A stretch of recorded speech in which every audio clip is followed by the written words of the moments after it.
यह चैप्टर चल रहा है 12 रहीम के दोहे। रहीम के दोहे का चैप्टर रहीम के द्वारा ही लिखा गया है। यह बिहार बोर्ड सरकारी बुक है। किसल्य हिंदी भाग 1 है और वीडियो का पार्ट 2 चल रहा है। इसमें आपको क्वेश्चन सॉल्व कराएंगे और वीडियो का पार्ट 1 और इसके पिछले सारी वीडियो किसल्य हिंदी कक्षा 6 का पूरे चैप्टर यानी 12 तक आपका सारा वीडियो का लिंक इस वीडियो के डिस्क्रिप्शन बॉक्स में मिल जाएगा, तो वहाँ से जाकर भी देख सकते हैं। अब चलते हैं शब्दार्थ की ओर। मैं हूं गौतम कुमार और आप देख रहे हैं अपना ही चैनल सक्सेस की 77 में आपका स्वागत है। तो वीडियो को शुरू करते हैं। सबसे पहले शब्दार्थ की ओर चलते हैं। शब्दार्थ में क्या दिया गया, यानी निज निज यानी अपना होता है, ठीक है। अठिलय यानी उपहास करना। तरुवर यानी वृक्ष। संचय यानी इकट्ठा करना, यानी इसका शब्दार्थ हो जाएगा ये, ठीक है। उत्तम यानी बहुत अच्छा। कुसंग यानी खराब लोगों के साथ या खराब लोगों के संग जो होता है वही है कुसंग, ठीक है। लघु यानी छोटा। तरवारी यानी तलवार। मुँह यानी मृत। गोय यानी गुप्त या छिपाकर। बांटी यानी बांटना। सरोवर यानी तालाब। प्रकाश यानी परोपकार। प्रकृति यानी स्वभाव।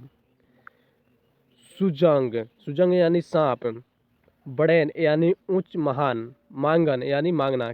निकसत यानी निकलता। यह आपका हो गया प्रश्न अभ्यास पाठ से। अपने मन की पीड़ा को क्यों छिपा कर रखनी चाहिए, यह सब प्रश्न है। सारे प्रश्नों को सॉल्व करेंगे। प्रश्न नंबर 1 में क्या दिया गया है, अपने मन की पीड़ा मन में ही क्यों छिपा कर रखनी चाहिए। तो यह रहीम जी कहते हैं अपने मन की पीड़ा मन में ही छिपा कर रखनी चाहिए, क्योंकि उसे प्रकट कर देने पर लोग सहयोग करने के बदले मजाक उड़ाना शुरू कर देते हैं। यानी आप किसी को अपना दुख सुना रहे हैं तो हर कोई ऐसा व्यक्ति नहीं है कि वह आपको सहयोग करे। कोई ऐसा व्यक्ति होता है कि वह मजाक भी उड़ाता है। तो रहीम का कहना है कि आप प्रकट ना करें। लास्ट में आपको जब आपसे नहीं काम संभले तो प्रकट कर सकते हैं। प्रश्न नंबर 2, प्रेम को धागे के समान क्यों कहा गया। उत्तर, प्रेम के धागे के समान इसलिए कहा गया क्योंकि धागा जब तक एक रहता है तब तक एकता का प्रतीक बना रहता है। टूटने पर यदि जोड़ भी दिया जाए तो गांठ तो बना ही रहता है, अर्थात एक दूसरे के प्रति विश्वास की कमी बनी ही रहती है।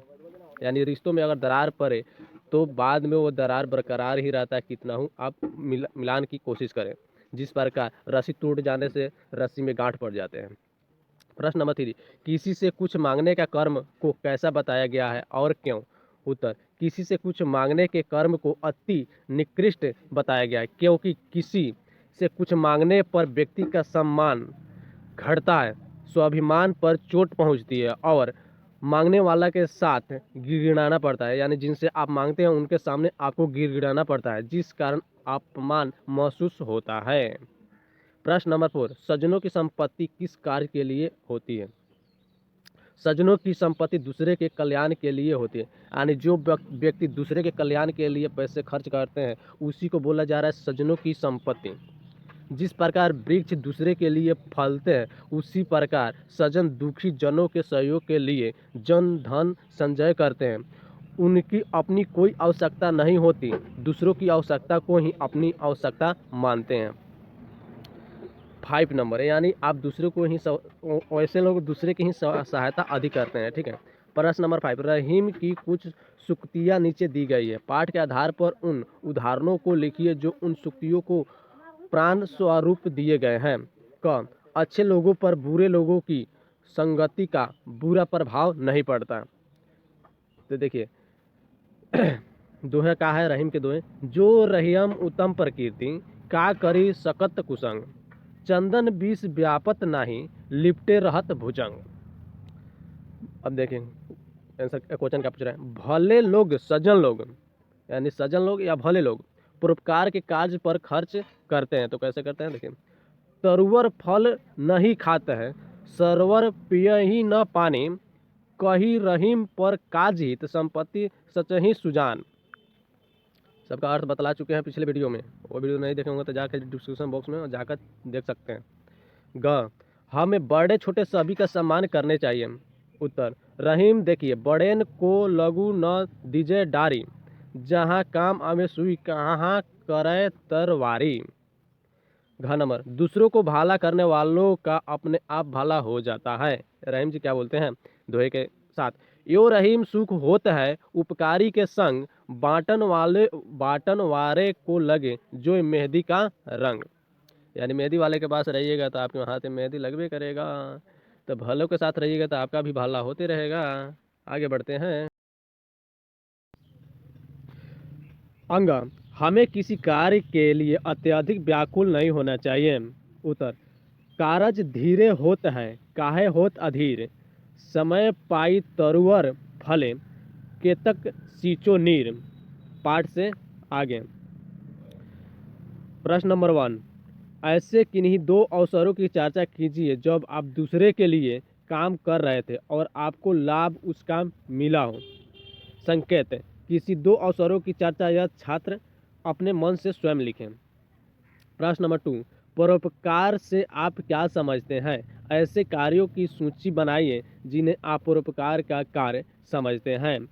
उत्तर, निस्वार्थ भाव से दूसरे के लिए किया गया कार्य परोपकार कहलाता है। अर्थात जब कोई किसी के बिना बदले की अपेक्षा यानी दूसरे से सुविधा न लेकर केवल उसकी सुविधा या सहयोग करता है तो वह परोपकार है। जैसे पेड़ पौधे नदी हवा आदि दूसरों को कल्याण के लिए फलते तथा बहते हैं, तो पेड़ भी अपने लिए न वो पत्ता रखते हैं, न फल रखते हैं, न छाल रखते हैं, न पेड़ के जो लकड़ी है वह स्वतः लेते हैं। नदी भी अपना पानी स्वतः नहीं पीते हैं, हवा भी अपना हवा स्वतः नहीं पीते हैं। ठीक है, ये दूसरे के परोपकार के लिए कल्याण के लिए बहते हैं और फलते हैं बहते हैं। जैसे रोगी की सेवा करना, पढ़ाई में मदद करना, यानी किसी को पढ़ाई में आप मदद कर रहे हैं। अनाथों की देख रेख, यानी दूसरे को देख रेख आप करते हैं कभी काल। भूखे को भोजन, यानी किसी भूखे को आप भोजन खिला सकते हैं। प्यासे को पानी, यानी किसी राह चलते या कोई पानी मांग रहा है तो आप उसको पानी पिला दिए। पिलाना, असहयोगों की मदद करना, यानी किसी असहयोग है उसको भी आप मदद कर सकते हैं। तो ये निस्वार्थ भाव से होना चाहिए सारे का। व्याकरण की ओर चलते हैं। प्रश्न नंबर 1, समान अर्थ वाले शब्दों को यहाँ मिलान करना है। ठीक है, मिलान तो आप लोग समझते होंगे, ऐसे मिलान होता है। ठीक है, एक दूसरे से मिलान करना है। तो इसमें लिखा क्या है, राखो अठिलाना सरवर निक सत कारज। तो इसमें मिलान के लिए इतना ऑप्शन दिया गया है और देखते हैं किस तरह मिलता है। तो इसमें उत्तर दिया गया है, राखो का रखना हो जाएगा, अठिलाना का इतराना हो जाएगा, सरोवर का तालाब हो जाएगा, निकसत का निकलना हो जाएगा, कारज का मकान काम हो जाएगा। तो इसमें आपको किस तरह मिलान करना है, देखो तो राखो है तो इसमें आपको राखो यहाँ पे है, तो रखना किस में है, यहाँ 3 नंबर में, यहाँ पे है 4 नंबर पे है। अब देखिए अठिलाना यहाँ दिया गया है, तो इतराना में क्या करना है, लगा देना है। सर्वर है तो सर्वर कहाँ है, तालाब में, तो सर्वर तालाब हो जाएगा। निकसत, तो निकसत यानी निकलना, तो निकलना में इसको लगा देंगे। लास्ट बच गया कौन, कारज यानी काम। ऐसे चिन्ह हो गया। अब आगे की ओर बढ़ते हैं। कुछ करने को। प्रश्न नंबर 1, 10 परोपकारी व्यक्ति की सूची बनाइए, उनके सामने उनके द्वारा किए गए परोपकार के कार्यों को भी लिखें। यह काम छात्र स्वयं करेंगे। अब नेक्स्ट वीडियो में मिलते हैं नेक्स्ट टॉपिक के साथ, नेक्स्ट चैप्टर के साथ। जय हिंद, जय भारत।